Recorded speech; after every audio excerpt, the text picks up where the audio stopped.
गटारी स्पेशल सेगमेंटमध्ये आज आपण बनवणार आहोत सुक्या मच्छीचा एक आगळा वेगळा प्रकार,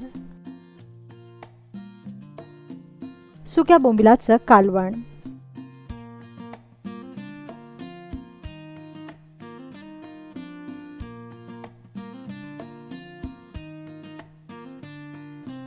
त्यासाठी आपल्याला लागेल 6 ते 7 सुके बोंबील, 2 बटाटे, 2 कांदे, 2 टोमॅटो, 2 चमचे घाटी मसाला किंवा लाल तिखट, 1 चमचा हळद, चवीपुरतं मीठ आणि फोडणीसाठी तेल। सर्वप्रथम सुके बोंबील विस्तवावर भाजून घ्या। लक्षात ठेवा की तवा, कढई किंवा पॅन मध्ये बोंबील भाजू नयेत। विस्तवावर भाजलेले बोंबीलच जास्त खमंग लागतात, त्यामुळे सर्व अंगांनी हे बोंबील विस्तवावर चांगले खरपूस भाजून घ्या।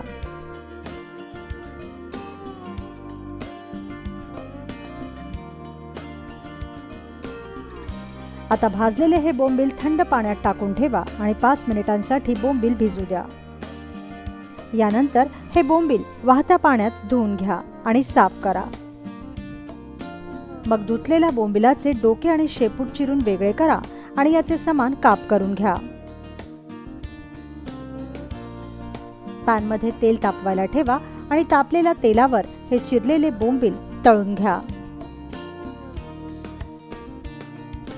मंद आचेवर हे बोंबील तळा।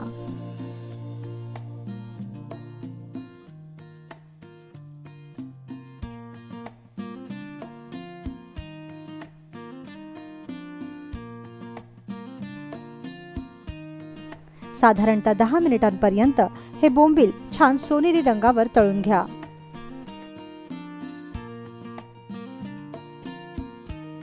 बोंबील तळल्यानंतर मग तेलात चिरलेला बटाटा आणि कांदा घाला आणि वरून चिरलेला टोमॅटोही घाला आणि हे मिश्रण छान एकजीव करा।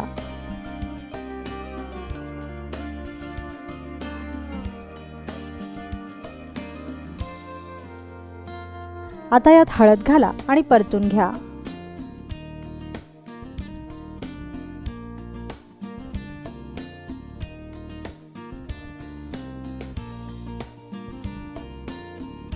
दोन मिनिटांनंतर यात लाल तिखट घाला आणि हे मिश्रण चांगलं भाजून घ्या।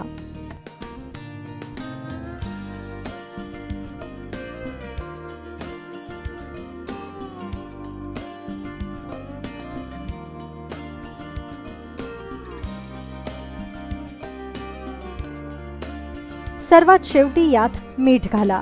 कुठल्याही प्रकारच्या सुक्या मच्छीत मीठ घालताना नेहमी लक्षात ठेवा की सुकी मच्छी टिकवून ठेवण्यासाठी याला आधीच भरपूर मीठ लावलेलं असतं, त्यामुळे सुक्या मच्छीमध्ये नेहमी हात राखून मीठ घालावं।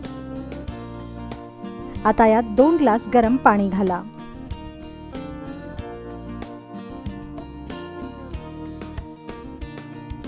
आणि गरम पाण्यात हे बोंबील बटाट्याचं कालवण चांगलं शिजू द्या। 10 मिनिटांनंतर बटाटा शिजला आहे की नाही हे तपासा आणि जर बटाटा शिजला असेल तर समजा बोंबीलही शिजलेत। आता आपल्या आवडीप्रमाणे यात पाणी वाढवून रस्सा तयार करा आणि एक उकळ काढून गॅस बंद करा। तयार झालं सुक्या बोंबलाचं कालवण। भाताबरोबर किंवा पोळीबरोबर गरमागरम सर्व करा सुक्या बोंबलाचं हे खमंग कालवण।